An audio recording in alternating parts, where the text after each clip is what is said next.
Now wait a minute. Before we talk about greatness, let's talk about influence. Anybody can put up stats, but not everyone can shift the culture. He wasn't just making plays, he was making statements. They say the 2-hole in your lineup is for the most complete hitter, the one who can do it all. So, how did he earn that spot on our list as the second most influential African-American baseball player of all time? Let's talk about it. There's a long drive, way back in center field, way back, it is Willie Mays just brought this crowd to its feet with a catch, which must have been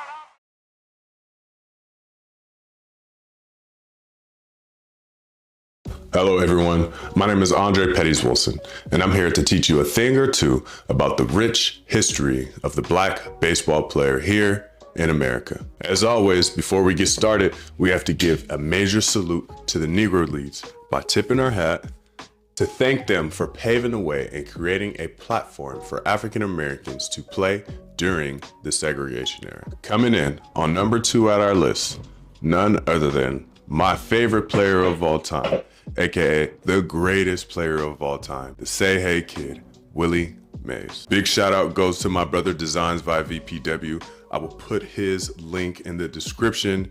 This is a one-of-one, so unfortunately you can't get this one, but hit my brother up. You never know. He can create something for you. When you talk about baseball greatness, you cannot leave Willie Mays out of the conversation. To many people, Willie Mays isn't just one of the best black baseball players ever. He's one of the greatest baseball players of all time, period. Willie Mays began his professional career in the Negro Leagues with the Birmingham Black Barons before making his MLB debut with the New York Giants in 1951. Mays, a late May call-up, stepped onto the major league field and changed the game of baseball forever. In 1951, Willie broke into the MLB, winning Rookie of the Year while hitting .274 with 20 home runs. After an 0-12 start at the plate, all Willie needed was a talk with his manager, Leo DeRosa, and Willie would never turn back after that, playing a key role in the Giants' 1951 pennant race against the Dodgers, which saw the Giants down by 13.5 games in August. Mays and the Giants fought all the way back to force a tiebreaker game against the Dodgers, where Bobby Thompson's shot heard around the world was born, and with a young Willie Mays on deck, he recalls it just like this. It's a 3-game playoff. Bobby just hit a home run off of Branca in Brooklyn probably the day before, and I'm saying to myself, they're going to walk Bobby in to get to me. I wasn't nervous. I didn't get nervous anything like that. I was always kind of cool, so I wanted to go to the plate right quick. One out, last of the ninth, back of throws. There's a left side, the Giants win the pennant. When Bobby hit the home run, I was the last guy to get to home plate, and I'm saying to myself, you're on deck, fool, get up to the plate right away. And so nobody can see you, but somebody caught it, and I'm just 24 coming up. And when everybody else is there shouting, and I was the last guy, so I think I was a little nervous, you know. The Giants would go on to lose in the World Series to the Yankees, who would eventually become the Giants' opponent in the 1954 World Series. But in the meantime, in between those 2 World Series appearances for the Giants, Willie Mays was drafted into the United States Army during the Korean War. He had only played 34 games that season before receiving the call to serve. And just like that, the game's brightest young talent was gone. No full 1952 season, no 53 season at all. 2 prime years paused. History doesn't always account for what was taken, but make no mistake, he's likely lost a season and a half of peak production. And when he came back, he didn't just return, he reminded the world exactly who he was. It's October 1954, Game 1 of the World Series. The location, the Polo Grounds in New York City. The score is tied 2-2 in the 8th inning. Standing in center is the 23-year-old MVP, Willie Mays. And that year, Mays led the league in batting average and also runs scored. And like Willie always does, he impacted the game in every way possible. In the 8th inning of the playoff game, with the score tied 2-2, Cleveland had 2 runners on base, a runner on first, a runner on second, with no one out, as Vic Wentz comes to the plate. I always played shadow when I was young. I didn't think nobody could hit a ball over my head. That's the way I felt when I played center field. And when Vic hit the ball, in my mind, I was always going to catch the ball. There's a long drive, way back in center field, way back, it is. It's just a matter how was I going to get that ball back into the infield. That was the only thing I was worried about as I'm running. What do I do with this ball when I catch it? As soon as I catch the ball, I turn around and I throw it back. I think I was more proud of the throw than it was the catch, because only one guy advanced, which was Larry Doyle, went from second to third, and Al stayed on first. And to me, that was a great defeat in itself right there. It wasn't really that hard, but I think a lot of people saw it in the World Series. They picked that catch like the catch of the century. Willie Mays just brought this crowd to its feet with a catch which must have been an optical illusion to a lot of people. And that, my friends, is why they call it the catch. Willie Mays became a role model for generations of players, including guys like Reggie Jackson. There it goes.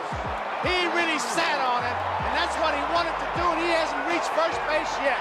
He just now touches it. It's going to take him 20 minutes to make a round trip. King Griffey Jr. See his 1-0 pitch is swung on, hit well to center field. Griffey going back. He's at the track. He leaps, and he makes the catch. Holy cow, he got it. Oh, my. He got it.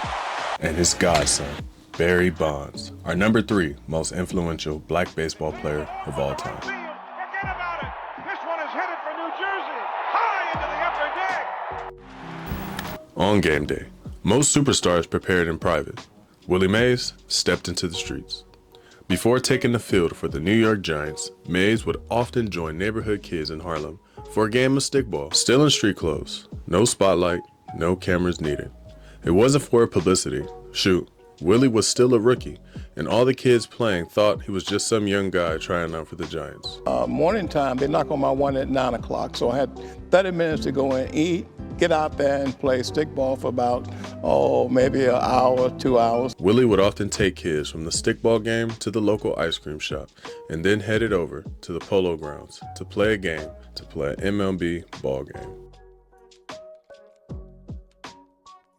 So I would see him in the evenings when he'd come home from playing baseball at the polo grounds. And he was a very, very nice fella. What do you think Willie Mays meant to New York, and to Harlem in particular?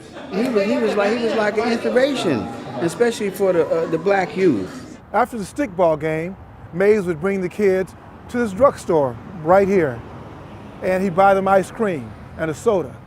Then he'd walk across 155th Street, down the stairs, and go to his real job as a center fielder with the New York Giants.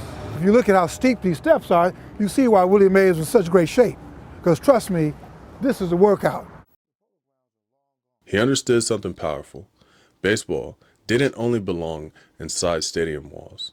It belonged to the kids in the streets, to the communities who saw themselves in him. Fame gave him influence, the influence he used to give back. When Willie played stickball before a game, he wasn't just warming up. He was investing in confidence, in belonging, in the next generation. His greatness wasn't just measured by the amount of home runs he hit, but it was measured by the hands he shook, the kids he inspired, and the community he strengthened. Honestly, if we're just talking pure 5-tool players, we may never see another player like Willie Mays again. In fact, I consider Willie Mays to be a 6-tool player. And that's part of the reason why Willie Mays is my favorite player of all time. I mean, there's just so many things that I can relate to Willie when I watch him play. His style, his effort level, his flair, his versatility. I mean, and to be honest, when I look at that, I see me. I feel like I'm looking in the mirror, or at least someone I strive to be like when I'm playing baseball. On and off the field, actually. Needless to say, if Jackie Robinson opened the door, then Willie Mays showed the world how far you could get if you just walked through the door. And there you have it, folks. Willie Mays is our number 2 most influential black baseball player ever. I mean, he's my favorite player ever, but he doesn't make our list at number 1. If you would like to know who number 1 will be, I suggest that you subscribe to my channel so you won't miss out on number 1. This has been a great Black History Month. I can't believe we're almost to number 1. I'm so excited. Make sure you like, comment, and subscribe so you won't miss out. We'll see you on the next one. Peace.